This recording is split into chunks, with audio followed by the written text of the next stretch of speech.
वाहिगुरू जी का खालसा वाहिगुरू जी की फतेह। पिछले लंबे समय तो 1984 तो बाद जब सचखंड श्री हरमंदर साहब नूं टैंकां ते तोपां दे नाल ढाया गया और दिल्ली दे विच उन्हां बेकसूरे सिखां दे उत्ते उन्हां नूं मौत दे घाट उतारिया गया। उस सिख तड़फ नूं महसूस करते हुए बहुत सारे जिहड़े साडे नौजवान वीर सगे वो इस संघर्ष दे विच सरगर्म होए, जिन्हां दा कोई जाति हित नहीं सी, ना किसी ना कोई निजी दुश्मनी सी, पर क्योंकि बहुत बड़ा एक हमला सी सचखंड श्री दरबार साहब ते इस आज़ाद भारत दे विच, ते उस दर्द नूं महसूस करते हुए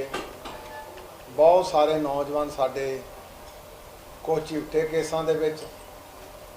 वो सारे नजायज़ फसा के अदालतां परों उन्हां नूं किसी नूं उम्र कैद किसी नूं फांसी की सज़ा दी गई।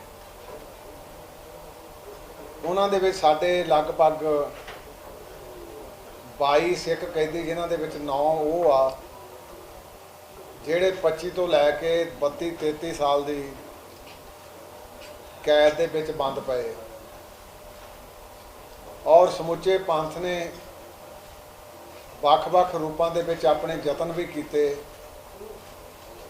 ਪਹਿਲਾਂ भी ਇਹਦੇ ਲਈ यतन आरंभे गए सी ਤੇ ਅਸੀਂ प्रोफैसर ਦਵਿੰਦਰਪਾਲ ਸਿੰਘ ਭੁੱਲਰ ਦੀ मौत की सज़ा ਲਈ ਪ੍ਰੈਜ਼ੀਡੈਂਟ ਆਫ इंडिया ਕੋਲ ਪਟੀਸ਼ਨ भी पा के आए सी। ਤੇ फिर ਜਦੋਂ ਪਿੱਛੇ ਸਾਹਿਬਾਂ ਦਾ ਸਾਹਿਬ ਸਤਿਗੁਰੂ श्री गुरु नानक देव पातशाह जी का पवित्र प्रकाश दिहाड़ा 550 साला आया तो साढ़े लगभग 7 जुझारू वीरों रिहा करने का केंद्र की सरकार ने अनाउंस किया और उन्होंने विचों हाले बहुत सारे अंदरे बैठे आ ते जिहदे दर्द नूं महसूस करके समुचे पंथ ने एक फैसला लिया श्री अकाल तख्त साहब जी के जथेदार जी की उस हदायत के तहत, क्योंकि श्रोमणी गुरुद्वारा प्रबंधक कमेटी ने उन्हें हदायत की सी कि समूचिया जथेबंदियां नाल लैके एक सांझी कमेटी बनाई जाए जिहड़ी इन्हां दे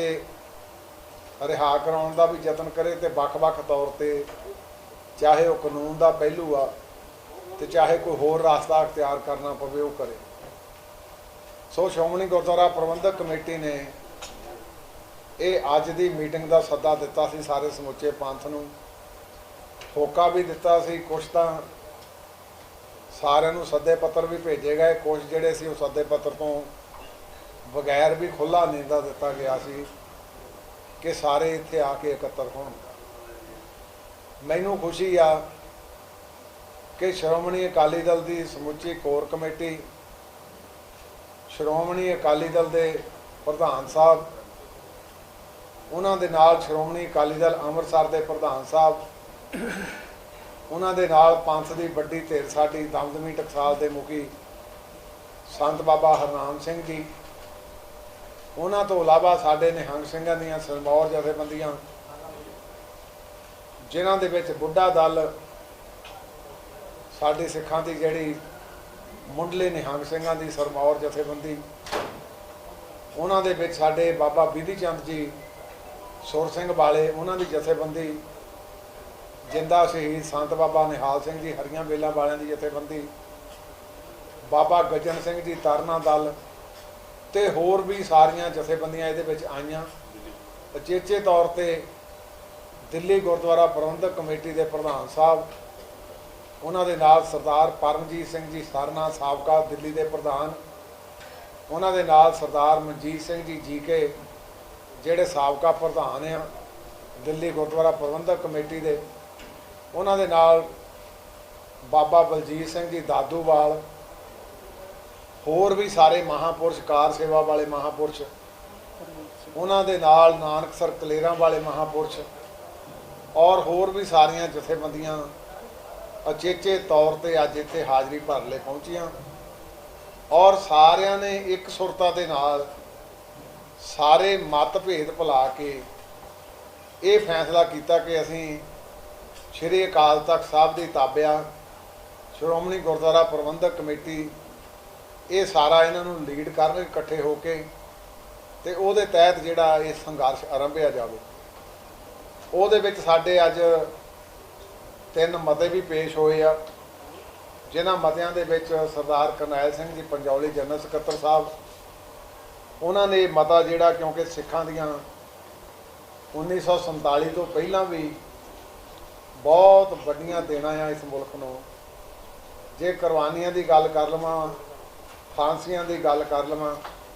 तो वो मता पेश होया। उस मते के तहत अज के मौजूदा समय दे विच भी ते उन्हां महान साडे सिख कैदियां प्रति वख-वख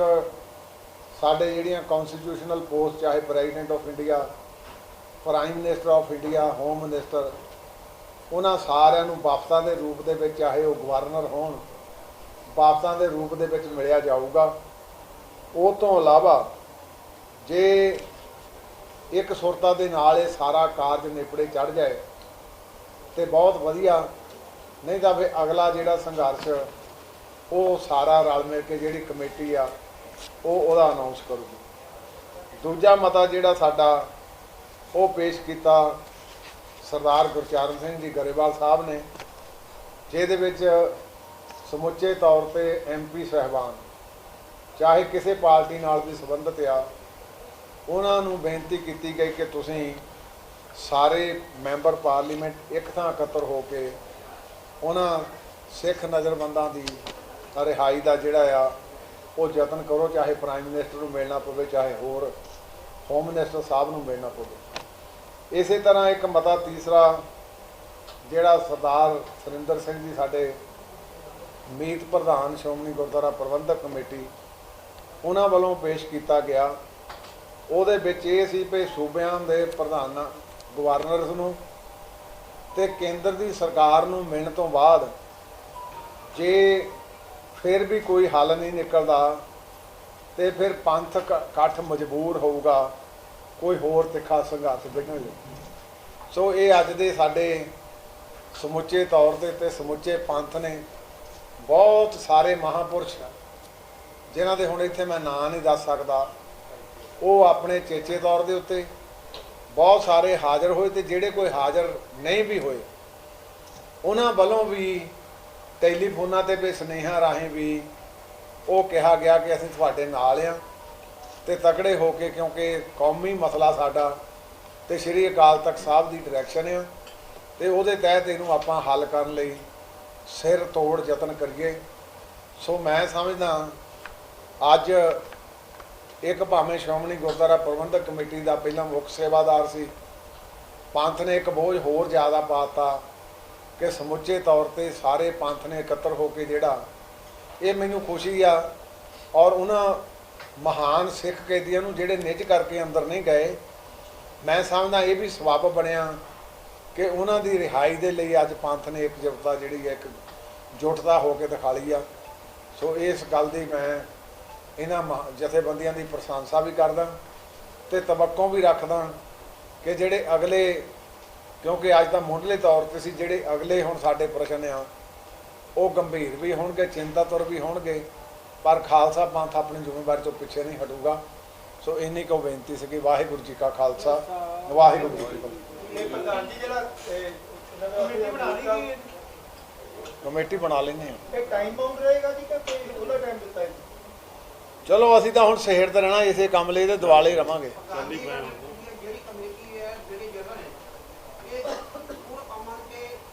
हाँ हाँ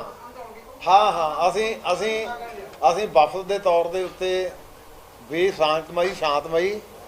ते दूसरे पक्ष तो भी असीं, क्योंकि डेमोक्रेसी आ, हर एक नूं अपनी आवाज़ बुलंद करन दा पूरा अधिकार है, तो शांतमई करांगे सर।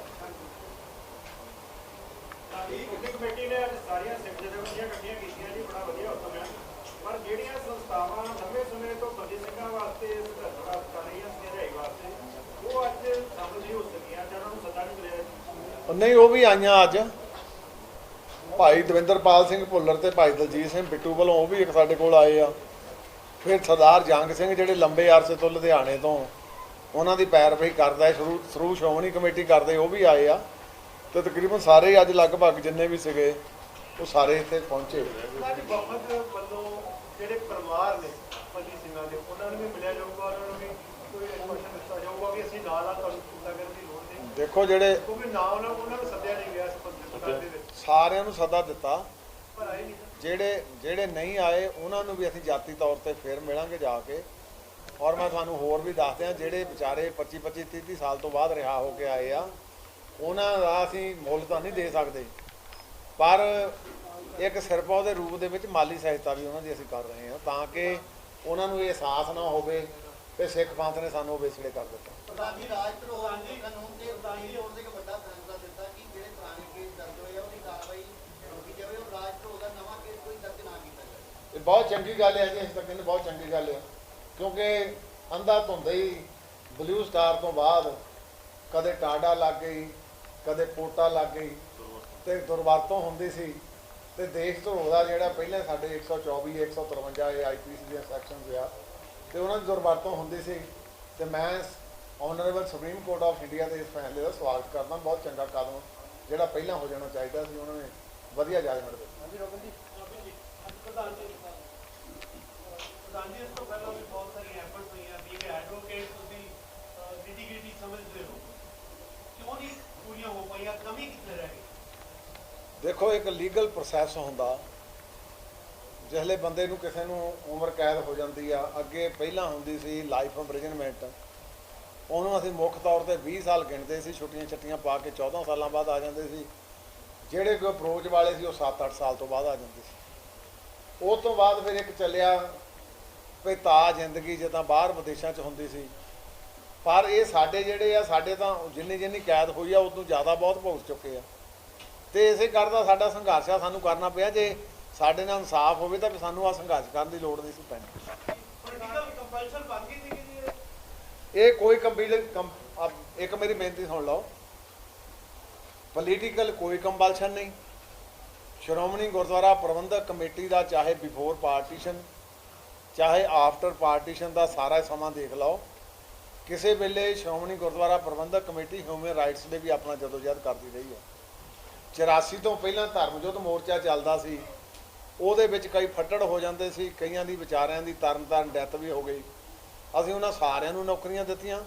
ਉਹਨਾਂ ਸਾਰਿਆਂ ਨੂੰ ਕੰਪਨਸੇਸ਼ਨ ਦਿੱਤਾ। ਤੇ ਜੇ ਬਲੂ ਸਟਾਰ ਤੋਂ ਬਾਅਦ ਹੋਈ ਆ ਤੇ ਤਾਂ ਵੀ ਦੇਖ ਲਓ, ਚਾਹੇ ਜੋਧਪੁਰ ਦੇ ਨਜ਼ਰਬੰਦੀ ਸੀ, ਇਤਿਹਾਸਕ ਹੋਰ ਵੀ ਜਿੰਨੇ ਸੀਗੇ, ਉਹਨਾਂ ਸਾਰਿਆਂ ਤੇ ਸ਼੍ਰੋਮਣੀ ਕਮੇਟੀ ਹਮੇਸ਼ਾ ਵਿਵਸਥਾ ਰਹੀ ਆ। ਇਹ ਰਾਜਨੀਤੀ ਨਹੀਂ, ਇਹ ਨਰੋਲ, ਕਿਉਂਕਿ ਸਾਰੇ ਸਿੱਖ ਪੰਥ ਦਾ ਦਰਦ ਆ ਵੀ 28 30 ਸਾਲ ਦੇ ਅੰਦਰ ਬੈਠੇ ਆ। ਇਹ ਬੇਇਨਸਾਫੀ ਕਿਉਂ? ਇਸੇ ਕਰਕੇ ਸਮੁੱਚਾ ਪੰਥ ਅੱਜ ਇਕੱਠਾ ਹੋਇਆ। ਕਾਨੂੰਨੀ ਲੜਾਈ ਨਹੀਂ ਜਿੱਤ ਸਕੇ ਆਪਾਂ, ਰਿਹਾ ਕਰਾਉਂਦੇ ਨਹੀਂ, ਕਾਨੂੰਨੀ ਲੜਾਈ ਨਹੀਂ ਜਿੱਤ ਸਕੇ, ਇਸ ਲਈ ਸੰਘਰਸ਼ ਆਪਾਂ ਹੁਣ ਜਾ ਕੇ ਕਾਨੂੰਨੀ ਲੜਾਈ ਵੀ ਅਸੀਂ ਲੜ ਰਹੇ ਹਾਂ। ਸਰਦਾਰ ਬਲਵੰਤ ਸਿੰਘ ਜੀ ਰਾਜੋਆਣਾ ਸੁਪਰੀਮ ਕੋਰਟ ਦੇ ਵਿੱਚ 30 ਅਪ੍ਰੈਲ ਨੂੰ ਨਹੀਂ ਡਾਇਰੈਕਸ਼ਨ ਦਿੱਤੀ ਆ ਵੀ ਵਿਦਿਨ 2 ਮੰਥ ਦਾ ਜਿਹੜਾ ਆ ਤੁਸੀਂ ਫੈਸਲਾ ਕਰੋ। ਪ੍ਰੋਫੈਸਰ ਦਵਿੰਦਰਪਾਲ ਸਿੰਘ ਭੁੱਲਰ ਦੀ ਪਟੀਸ਼ਨ ਮੈਂ ਆਪ ਹੁਣ ਪ੍ਰੈਜ਼ੀਡੈਂਟ ਆਫ ਇੰਡੀਆ ਕੋ ਗਿਆ। ਅਸੀਂ ਹਾਈ ਕੋਰਟ ਦੇ ਵਿੱਚ ਕੇਸ ਵੀ ਲਿਟੀਗੇਸ਼ਨ, ਉਹਨਾਂ ਦੀ ਵਾਈਫ ਪੈਰਵੀ ਕਰਦੀ ਸੀ, ਅਸੀਂ ਉਹਨਾਂ ਦੀ ਉੱਦਾਂ ਮਾਇਕ ਤੌਰ ਤੇ ਪੈਰਵੀ ਕਰਦੇ ਸੀਗੇ। ਅਸੀਂ ਹੁਣ ਕਾਨੂੰਨੀ ਪੱਖ ਵੀ ਉਹਦਾ ਵੀ ਬੂਹਾ ਖੜਕਾਵਾਂਗੇ ਜਾ ਕੇ, ਪਹਿਲਾਂ ਵੀ ਖੜਕਾ ਰਹੇ ਹਾਂ, ਹੁਣ ਇਕੱਤਰ ਹੋ ਕੇ ਸਾਰੇ ਇੱਕ ਸੁਰਤਾ ਦੇ ਨਾਲ।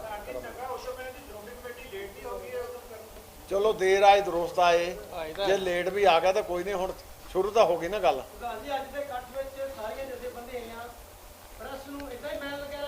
ਮੈਂ ਇੱਕ ਮੈਂ ਸਿਮਰਤਾ ਸਾਹਿਬ ਤੁਹਾਡਾ ਦਿਨਾ ਜਵਾਬ। ਸਰਦਾਰ ਸਿਮਰਨਜੀਤ ਸਿੰਘ ਮਾਨ ਸਿੱਖ ਪੰਥ ਦੀ ਵੱਡੀ ਸ਼ਖਸੀਅਤ ਆ, ਉਹਦਾ ਮੈਂ ਨਾਂ ਉਹਨਾਂ ਦਾ ਵਿਸਰ ਗਿਆ ਸੀਗਾ। ਉਹ ਚੇਚੇ ਤੌਰ ਤੇ ਆਪਣੇ ਵਿਊ ਆਪਣੀ ਪਾਰਟੀ ਸਮੇਤ ਆਏ ਸੀਗੇ। ਇਹ ਵੀ ਮੈਂ ਸਮਝਦਾ ਇੱਕ ਗੁੱਡ ਓਮਨ ਸੀਗਾ ਵੀ ਉਹ ਸ਼੍ਰੋਮਣੀ ਗੁਰਦੁਆਰਾ ਪ੍ਰਬੰਧਕ ਕਮੇਟੀ ਦੇ ਆਪ ਵੀ ਮੈਂਬਰ ਰਹੇ ਆ, ਤੇ ਅੱਜ ਸ਼੍ਰੋਮਣੀ ਅਕਾਲੀ ਦਲ ਅੰਮ੍ਰਿਤਸਰ ਦੇ ਵਿੱਚ ਚੇਚੇ ਤੌਰ ਤੇ ਅੱਜ ਦੀ ਮੀਟਿੰਗ ਦੇ ਵਿੱਚ ਪਹੁੰਚੇ ਆ ਉਹ। ਸੋ ਉਹਨਾਂ ਦਾ ਵੀ ਬਹੁਤ ਬਹੁਤ ਧੰਨਵਾਦ।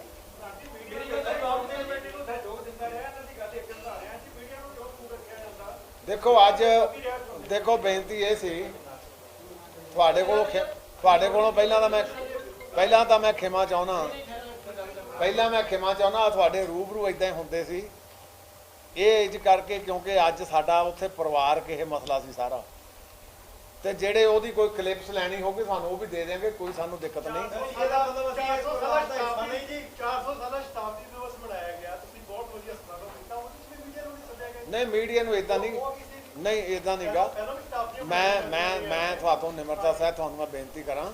ਸਾਡਾ ਮੀਡੀਆ ਨਾਲ ਕੋਈ ਨਹੀਂ ਮੀਡੀਆ ਤੋਂ ਬਗੈਰ ਸਾਡਾ ਨਹੀਂ ਸਰਦਾ ਮੀਡੀਆ ਦਾ ਵੀ ਆਪਣਾ ਰੋਲ ਹੁੰਦਾ ਆ ਪਰ ਜਿੱਥੇ ਸਾਨੂੰ ਲੱਗਦਾ ਆਪਣੇ ਤੌਰ ਤੇ ਪ੍ਰਬੰਧਾਂ ਕਰਕੇ ਉਹਦੇ ਵਿੱਚ ਕਿਤੇ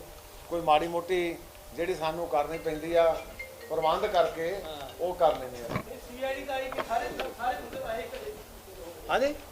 ਸੀਆਈਡੀ ਵਾਲੇ ਆਈਪੀ ਵਾਲੇ ਸਾਰੇ ਤੋਂ ਚਲੋ ਸੀਆਈਡੀ ਹੁਣ